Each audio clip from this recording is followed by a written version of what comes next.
అందరికీ హాయ్ అండి. Welcome back to my channel. ఈరోజు మనం చింతపండు పులిహార అచ్చంగా గుడిలో పెట్టే ప్రసాదంలాగా ఎలా చేయాలో చూద్దాం.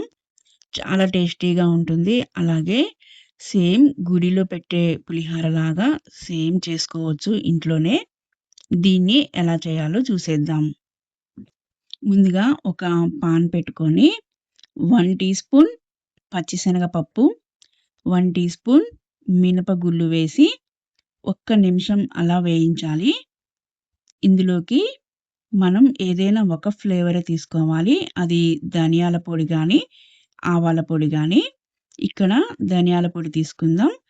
1 ½ స్పూన్ ధనియాలు, పావు టీ స్పూన్ మిరియాలు. వీటిని కూడా చక్కగా వేయించేసి స్టవ్ ఆఫ్ చేసేయాలి. ఇక్కడ ఇంకొక స్పైసీ కోసం 4 ఎండుమిర్చి వేయాలి. ఇవి ఖచ్చితంగా వేసేయాలి. ఇవి కూడా స్టవ్ ఆఫ్ చేసి మాత్రమే వేయించాలి. ఆ వేడికే ఇవి వేగిపోతాయి. ఇప్పుడు పావు టీ స్పూన్ నువ్వులు వేయాలి.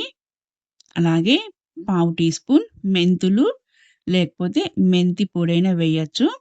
ఇంకా రుచికి తగినట్లు పావు టీ స్పూన్ ఇంగువ వేయాలి. వీటిని కూడా ఈ వేడి మీదే ఒకసారి కలిపితే చాలు. ఇప్పుడు వీటిని పౌడర్ చేసేసి పక్కన పెట్టేసి ఒక పాన్ తీసుకొని 4 టేబుల్ స్పూన్ల ఆయిల్ వేయాలి. ఈ చింతపండు పులిహారకి కాస్త ఎక్కువ ఆయిల్ ఉంటేనే బావుంటుంది. ఇప్పుడు 1 టీ స్పూన్ ఆవాలు, 1 టీ స్పూన్ పచ్చిశనగపప్పు, 1 టీ స్పూన్ మినపగుళ్ళు వేసి చక్కగా వేయించాలి. ఇప్పుడే ఇందులోకి వేయించిన శనగగుళ్ళు, లేకపోతే పచ్చి శనగగుళ్ళైనా 4 టేబుల్ స్పూన్లు వేయాలి. అవి కూడా చక్కగా వేగాక ఒక్క ఎండుమిర్చి, కాస్త కరివేపాకు వేసి కొంచెం ఇంగువ వేయాలి. ఇందులోకి ఒక పెద్ద సైజు నిమ్మకాయంత చింతపండు తీసుకొని చిక్కటి గుజ్జు తయారు చేసి వేయాలి. ఈ చింతపండు గుజ్జే ముందే మనం చిక్కగానే తీసుకోవాలి. వాటర్ ఎక్కువగా చేయొద్దు. ఇప్పుడు ఈ చింతపండు గుజ్జు చక్కగా ఉడుకుతున్నప్పుడు సగం బాయిల్ అయిన తర్వాత ఇందులోకి మనం రెడీ చేసి పెట్టుకున్న పౌడర్ వేయాలి. ఈ పౌడరు, చింతపండు పేస్టు 2 చక్కగా వేగాలి. అప్పుడే మనకి ఈ అరోమా తెలిసిపోతుంది.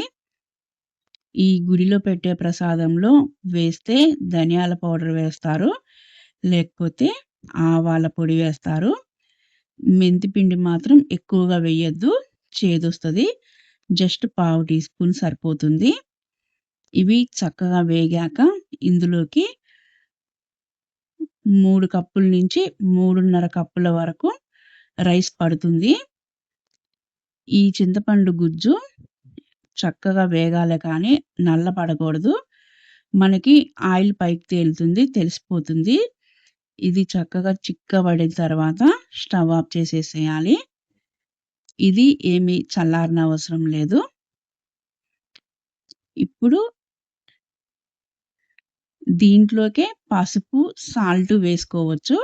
లేకపోతే మనం ముందే రెడీ చేసి పెట్టుకున్న రైస్‌లో కావాల్సినంత పసుపు, సాల్ట్, అలాగే కరివేపాకు వేసి కలిపి రెడీ చేసి పెట్టుకోవచ్చు. అలా అయినా వేయొచ్చు. లేకపోతే ఈ పేస్ట్‌లోనే మనం సాల్ట్, పసుపు సరిపడా వేయొచ్చు. ఇలా రెడీ చేసి పెట్టుకున్న చింతపండు పేస్ట్‌లోకి రైస్ వేసేయాలి. రైస్ మాత్రం చాలా పొడి పొడిగా ఉండాలి. అంతేనండి. చక్కగా మనకు కావాల్సినంత గుజ్జు తీసుకొని ఈ రైస్‌ని కలిపేయడమే. అథెంటిక్ స్టైల్‌లో గుడిలో ప్రసాదంలాగా చాలా చాలా టేస్టీగా వస్తుంది ఈ చింతపండు ప్రసాదం. మనం గుడిలో ఎప్పుడైనా మనం ప్రసాదం పంచడానికైనా సేమ్ ఈ స్టైల్‌లో చేయొచ్చు. చాలా చాలా టేస్టీగా ఉంటుంది. చూసారు కదా! గుడిలో పెట్టే చింతపండు పులిహార ఎంత ఈజీగా చేసుకోవచ్చో. నా వీడియో మీకు నచ్చినట్లయితే please like, share and subscribe my channel. Thank you for watching.